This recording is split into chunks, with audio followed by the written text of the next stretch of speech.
प्रिय दोस्तों, आज हम आपको एक ऐसी कहानी सुनाने जा रहे हैं जो सुनकर आप हैरान हो जाएंगे।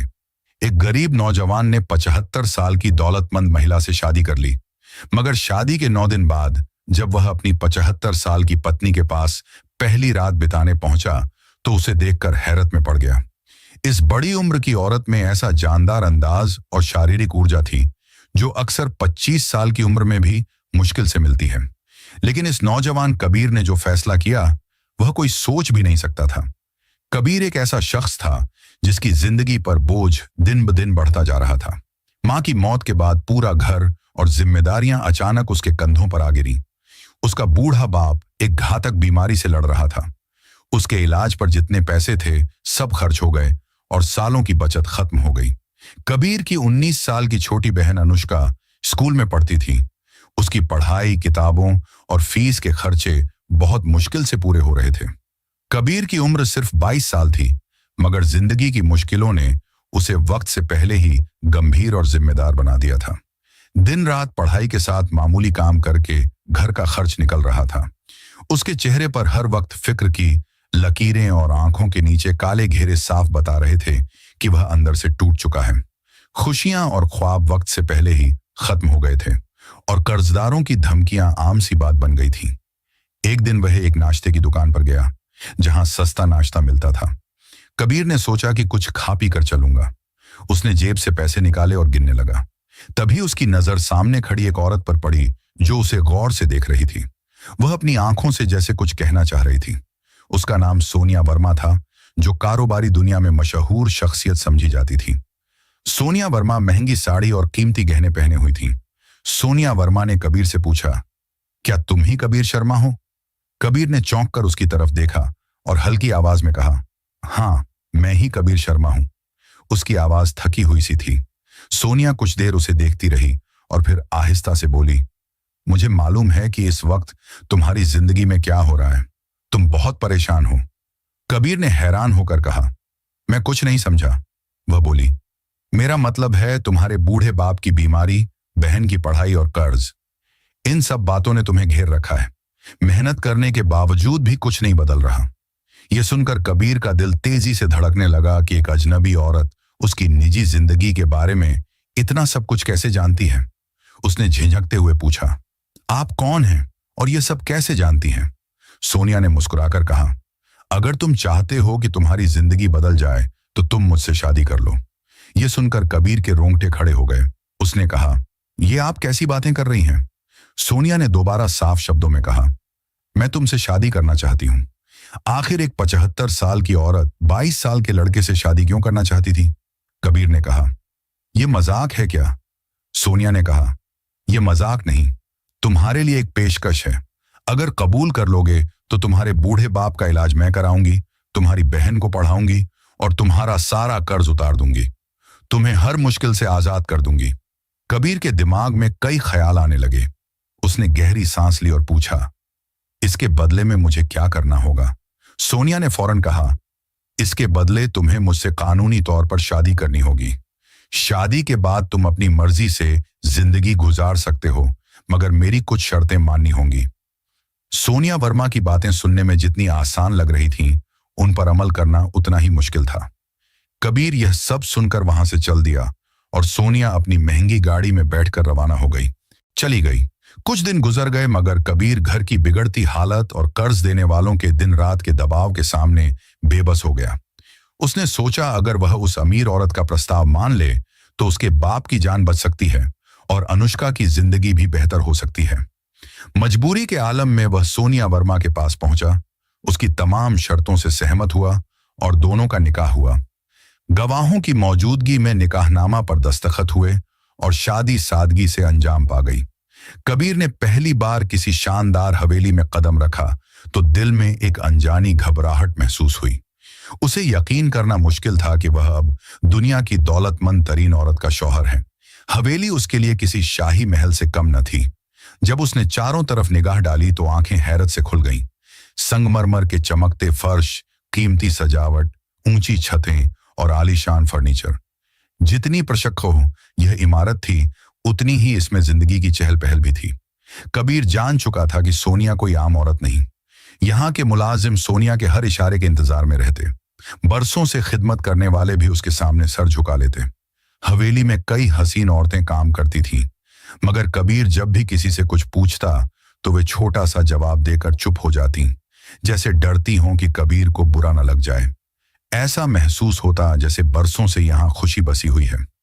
रात की खामोशी में यूं लगता जैसे सब उसके हुक्म के इंतजार में हों। फिर भी एक अजीब घुटन उसे घेर लेती और पलटकर देखता तो सिर्फ सन्नाटा मिलता। वक्त गुजरता गया और कबीर को इस हवेली के सबसे बड़े भेद का अंदाजा होने लगा। तीसरी मंजिल पर एक भारी और मजबूत दरवाजा था जो हमेशा बंद रहता और उस पर बड़ा सा ताला जड़ा होता।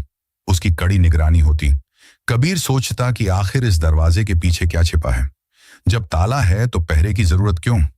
यह ख्याल उसके शक को और बढ़ाता कि रोशनी में डूबी इस हवेली में यह अंधेरा कमरा आखिर किस कहानी को छिपा रहा है। कबीर और सोनिया का रिश्ता बेजाहिर मोहब्बत भरा था, मगर कबीर ने आज तक उसके कमरे में रात नहीं बिताई थी।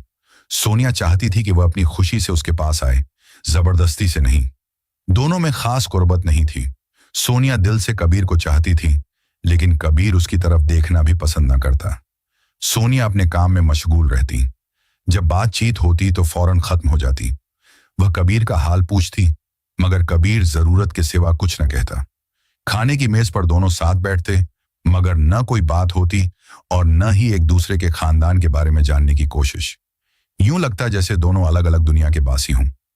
एक रात गहरी खामोशी छाई हुई थी। कबीर अपने कमरे की तरफ जा रहा था कि अचानक एक कोने में रोशनी नजर आई। वह यह देखकर ठिठक गया। रोशनी सोनिया के कमरे से आ रही थी, जो हवेली के बीच वाले हिस्से में था और जहां किसी को जाने की इजाजत न थी। सोनिया चाहती थी कि कबीर वहां आए, मगर कबीर ने कभी कदम रखने की कोशिश नहीं की और खुद को रोक लेता। लेकिन एक और कमरा भी था जिस पर भारी ताला जड़ा था। कबीर जब भी उसके करीब पहुंचता, कोई कहता, बाबूजी, यहां जाना मना है। वह हैरानी से पूछता, क्यों? मगर जवाब न मिलता। एक रात वह आहिस्ता आहिस्ता उस दरवाजे के करीब पहुंचा। कान लगाकर सुना तो सोनिया किसी से बात कर रही थी। उसका अंदाज सुनकर कबीर का दिल तेजी से धड़कने लगा। वह समझ नहीं पा रहा था कि यह कैसा भेद है जो सोनिया की जिंदगी में छुपा हुआ है। अब उसे यकीन हो गया था कि बहुत कुछ उससे पोशीदा रखा गया है। कबीर के जहन में सवालों का तूफान उठ खड़ा हुआ। क्यों सोनिया इस कमरे को सबसे छुपा रही है? क्यों वहां किसी को जाने नहीं देती? वह चुपचाप दरवाजे पर खड़ा रहा, अपनी धड़कनों को काबू में करने की कोशिश करता हुआ। उसे यह भी ख्याल आया कि कहीं यह शादी किसी बड़ी चाल का हिस्सा तो नहीं, या कोई ऐसा राज है जिसका इल्म सिर्फ सोनिया को है। कबीर ने ठान लिया कि इस हवेली के हर भेद को बेनकाब करेगा। यह सोचते हुए वह अपने कमरे में लौट आया और फैसला कर लिया कि चाहे कुछ भी हो, आज वह इस कमरे का राज खोलेगा। उसका शक अब जुनून में बदल चुका था। कबीर कई दिनों से सोचों के जाल में फंसा हुआ था। आखिर उस बंद कमरे तक पहुंचने का रास्ता क्या है?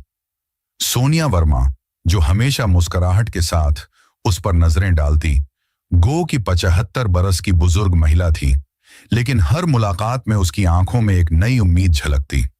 कबीर ने दिल में तय किया कि उससे बात करना ही एकमात्र रास्ता है। शायद वही उसे हकीकत तक ले जा सके।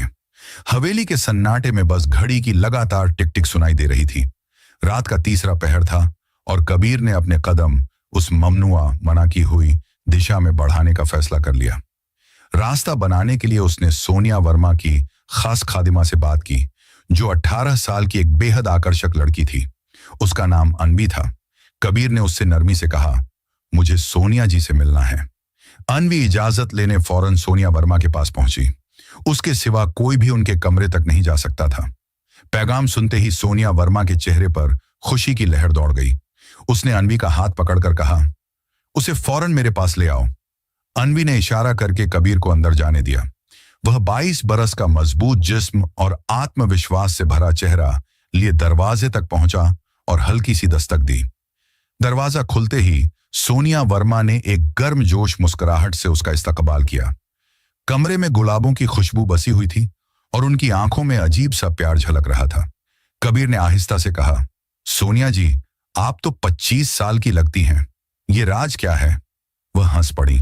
चेहरे की लकीरों में रोशनी उतर आई। बोली, मोहब्बत में वक्त का हिसाब नहीं रखा जाता कबीर। सच्चा जज्बा रूह को जवान रखता है। मैंने तुम्हें सिर्फ अपनी जमीन और जायदाद का नहीं, अपने दिल का भी वारिस बनाया है। महफिल का माहौल नरम और करीबी होता जा रहा था।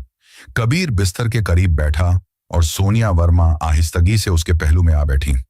खामोशी थी, लेकिन वह खामोशी बोझिल नहीं, मीठी थी। सोनिया ने कहा, कभी सोचा नहीं था कि इस उम्र में कोई यूं मेरी आंखों में देखेगा। कबीर ने जवाब दिया, कभी सोचा नहीं था कि किसी की आंखों में इतनी गहराई मिलेगी कि सब सवाल भूल जाऊंगा।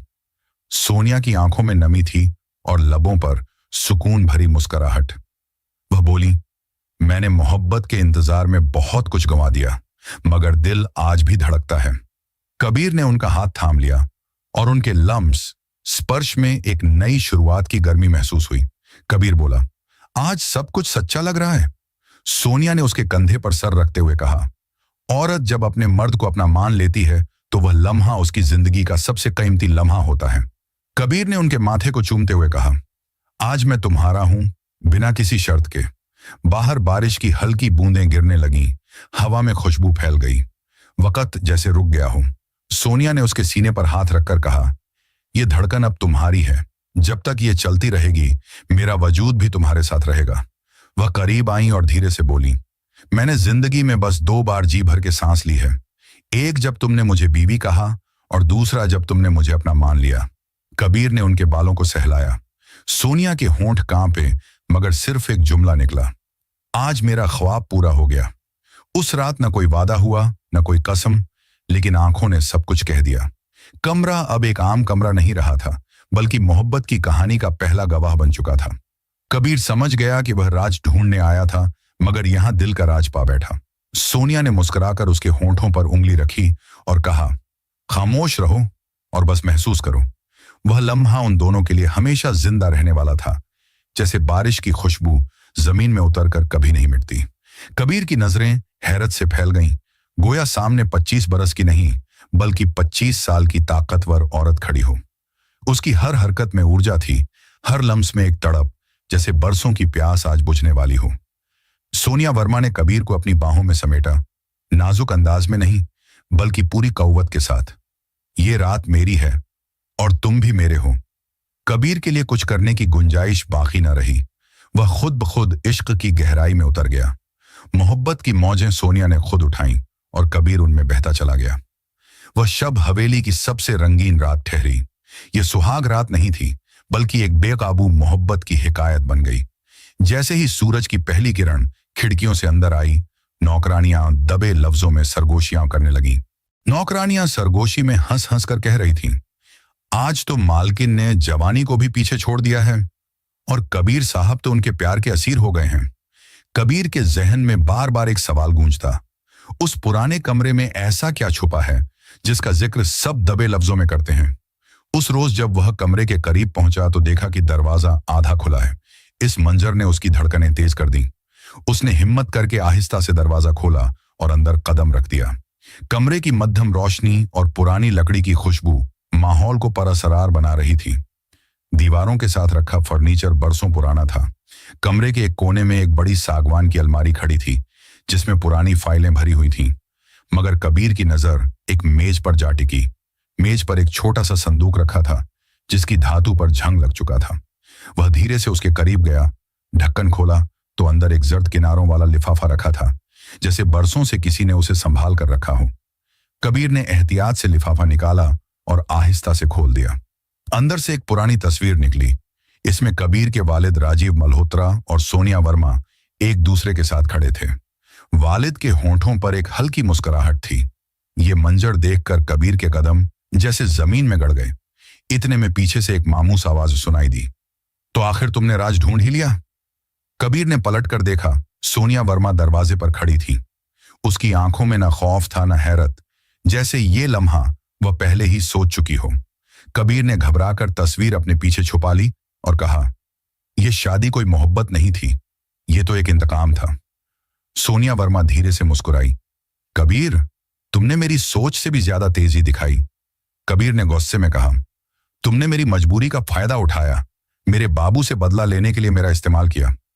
सोनिया वर्मा ने आहिस्ता आवाज में कहा, जब सब जान ही चुके हो तो सुनो कबीर, मैं तुम्हारे वालिद से मोहब्बत करती थी, मैं 18 साल की थी जब मेरे शौहर दुनिया से चले गए। मैं अकेली थी और तुम्हारे वालिद ने सहारा दिया। मैंने उसे मोहब्बत समझा, लेकिन हकीकत में वह सिर्फ अपने मतलब के लिए मेरे करीब थे। कबीर की आंखों में सदमा भर गया। सोनिया वर्मा बोलती रही। जब मैंने शादी की बात की तो उन्होंने मुंह फेर लिया। उस दिन मैंने कसम खाई कि अगर वह नहीं तो उनका खून ही सही। तुम्हें बचपन में देखा और फैसला कर लिया कि एक दिन तुमसे ही शादी करूंगी। हाँ कबीर, यह रिश्ता बदले की बुनियाद पर था। तुम्हें बांधने के लिए मैंने वह मुआहिदा करवाया ताकि तुम कभी ना जा सको। उसके लब थरथरा रहे थे। लेकिन तुमने मेरी तवक्को के बरक्स मेरा दिल जीत लिया। तुमने मेरी इज्जत की, मेरे जख्मों को समझा।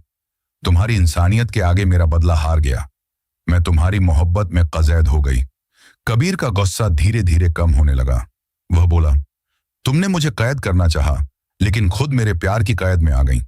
अब तुम्हारी आंखों में नफरत नहीं, मोहब्बत है। उसने आगे बढ़कर उसकी लरजती कलाई थामी और अपने सीने से लगाकर कहा, मैं तुम्हें माफ करता हूं। सोनिया वर्मा की आंखों से आंसू बह निकले। वह कबीर के सीने से लगकर बोली, अब अगर मौत भी आ जाए अफसोस न होगा। तेरा प्यार पा लिया कबीर, तुझे पा लिया। वक्त गुजरा। कबीर इस हवेली में एक राजा की तरह रहने लगा। एक दिन सोनिया वर्मा बीमार पड़ी और कुछ ही हफ्तों में दुनिया से चली गई। आखिरी रसूमात पर कबीर ने बस इतना कहा, मैं तुम्हें माफ करता हूं, तुम भी मुझे माफ कर देना। कहानी यहीं खत्म न हुई। सोनिया वर्मा की नौकरानी अनवी, जो 18 साल की थी और कबीर की खिदमत में हमेशा पेश पेश रहती थी, अब उसके करीब आने लगी। रफ्ता रफ्ता दोनों का रिश्ता सबके सामने आ गया। कबीर ने अनवी से शादी कर ली। अब हवेली उसकी थी, मगर तन्हाई नहीं थी। उसकी माँ और बहन भी वहीं रहती थीं। कबीर और सोनिया वर्मा की कहानी ये सिखाती है कि नफरत के बीच भी मोहब्बत जन्म ले सकती है। बदले की आग कबीर के दिल को जला सकती थी, मगर उसने माफी देकर सोनिया वर्मा का दिल जीत लिया। याद रखो, माफ करने वाला हमेशा जीतता है। अगर ये कहानी आपके दिल को छू गई है तो चैनल सब्सक्राइब जरूर करें।